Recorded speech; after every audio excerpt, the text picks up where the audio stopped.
ఇప్పుడు ఇలాగా దీని హ్యాండ్స్ డ్రెస్ హ్యాండ్స్ చూసుకుంటున్నాండి. వాళ్ళు ఇచ్చిన ఆది డ్రెస్ ఉంది కదా, ఆ హ్యాండ్స్ చూసుకుంటే సరిపోతుంది మనకి. ఫుల్ హ్యాండ్స్ ఇక్కడ 1 ఇంచ్ మీద మార్క్ చేసుకోవాలి ఇలాగా. ఇది ఫోల్డింగ్ చేస్తాం కదా మనం చేతి దగ్గర, హ్యాండ్ దగ్గర, అదేనమాట.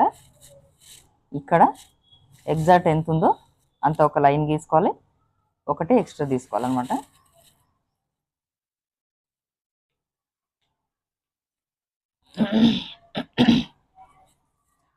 చూడండి ఇప్పుడు డౌన్ ఇది చూసుకున్నా సరిపోతుందండి మనకి. డ్రెస్ ఎలాగో మనకి ఆది డ్రెస్ ఇచ్చారు కాబట్టి ఈ లైన్ వదిలేసుకొని, ఈ 1 ఇంచ్ లైన్ ఏదైతే ఉందో అది వదిలేసుకొని ఇక్కడ ఎగ్జాక్ట్కి ఒకటి ఎక్స్ట్రా ఒకటి పెట్టుకుంటే సరిపోతుంది. Down, hand down. ఇప్పుడు ఇది కలుపుకోవాలండి. ఇలా మంచిగా కలుపుకొని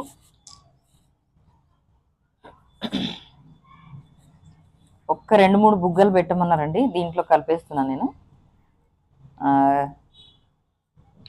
ఒక 2-3 బుగ్గలు వచ్చేలాగా పెట్టమన్నారు. కొంచెం ఎక్కువ 1 ఇంచు ఇక్కడ నుంచి బుగ్గల కోసము 1 ఇంచ్కి తీసుకుంటున్నాను అండి నేను లెంత్. కొంచెం 1 ఇంచ్ మీద బుగ్గలు పెట్టమన్నారు, కొంచెమే లైట్గా పెడుతున్నా. ఫుల్ హ్యాండ్స్ అండి ఇది డ్రెస్ది. ఇక్కడ ఎగుడు దిగుడు లేకుండా కొంచెం కట్ చేసుకుంటే సరిపోతుంది.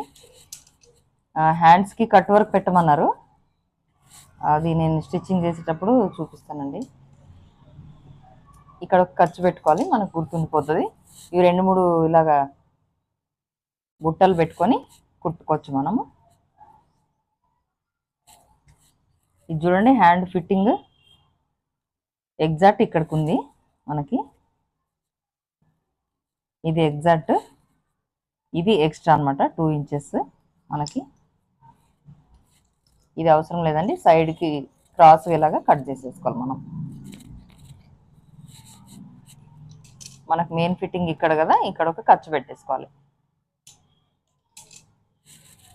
చాలా ఈజీ అండి డ్రెస్ కటింగ్ మాత్రం, బ్లౌజ్ కన్నా ఈజీ అనమాట ఇది. మీరు కూడా ఒకసారి ట్రై చేసుకోండి. నేను చెప్పినట్లు కటింగ్ చేసి చూడండి, కరెక్ట్గా వస్తుంది. మీ ఇంట్లో మీ పిల్లలవి ఫస్ట్ ట్రై చేసుకోవాలండి మీరు కటింగ్ చేసి.